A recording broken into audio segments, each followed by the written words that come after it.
I wanted to talk briefly about something that you might think is so banal and trivial that it's not even worth talking about, but the Pusha T versus Drake beef. I just have to touch on it because it's really symptomatic of what I feel are like some of the um, most dangerous and destructive themes that are happening in communities of color. Those themes being self-hate, a certain engineered sociopathy that feeds the prison industrial complex, and a general division. So for those of you who couldn't care less, you know, these two rappers are making diss tracks talking about each other's lack of talent or lack of integrity. Absentee fatherism is talked about. Fake drug dealer bravado is accused. So it's kind of like this, extremely trivial, perhaps childish beef that definitely sells music and has captured a lot of attention from people. So just talking a little bit about it as I've been just pondering, how did drug dealing become so glamorous, even? Just like pimping. Very bizarre things to brag about. And they both reflect this certain sociopathy of not caring about engaging in the destruction of another person. Whether it be the destruction of someone through their drug habit, or exploiting someone who is more often than not, and some would argue 100%, reliving some sexual trauma. How did this become cool? Well, it became cool through the media. Simple as that. These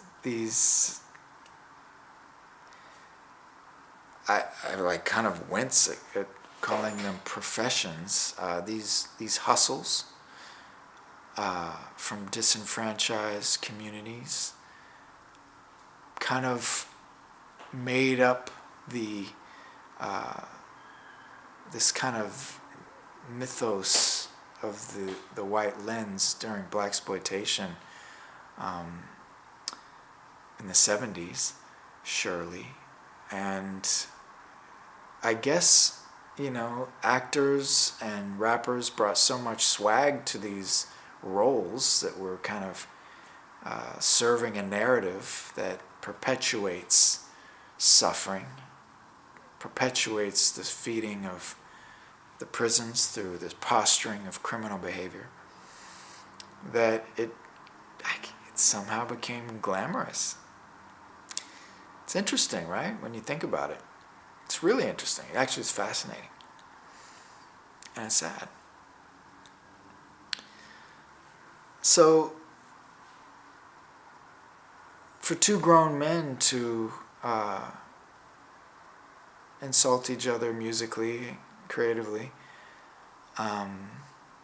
knowing that it's serving a purpose of selling their brand. It's also a competition, I guess. And it also reflects this division that we feel so much in this society of thinking about haters. And this is something that's after my generation, after Generation X. Like, we didn't experience experience the same kind of hypervigilance against people hating on us. It's interesting to think about this insulting, this division.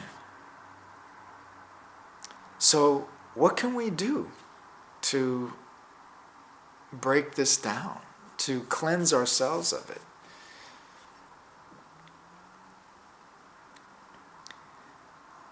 I keep coming back to the four Brahma Viharas. I mean, they really keep bringing you back. Developing this friendly heart with metta, this friendliness, taking everyone into our hearts. Those who we love, those who we feel indifferent about, ourselves as well, and those who we're having issues with. This ability to give love, to give warmth, to give friendliness. It's amazing. It's actually the foundation of the other four Brahma Viharas. Then compassion, being able to reach out to the suffering of another person, actually extend ourselves. Beyond just empathy, just really reaching out, actively wanting the ending of suffering in ourselves and others, and the causes of suffering. Then the joy of celebrating the successes, the victories, the happiness of another being as our own. Extending our capacity to have joy.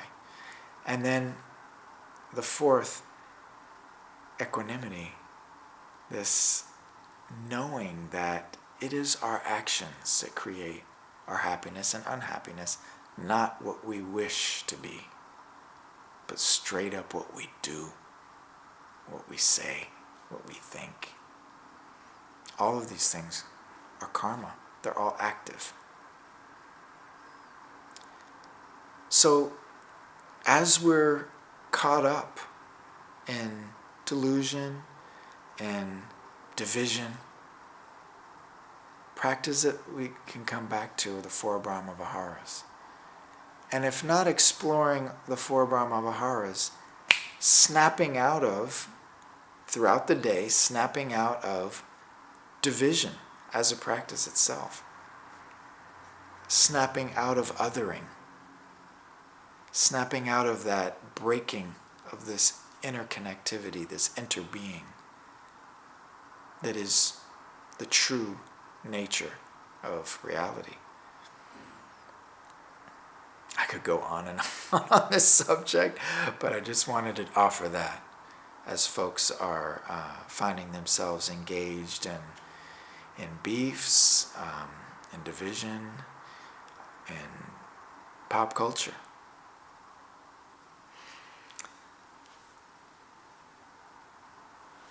Take good care, everybody.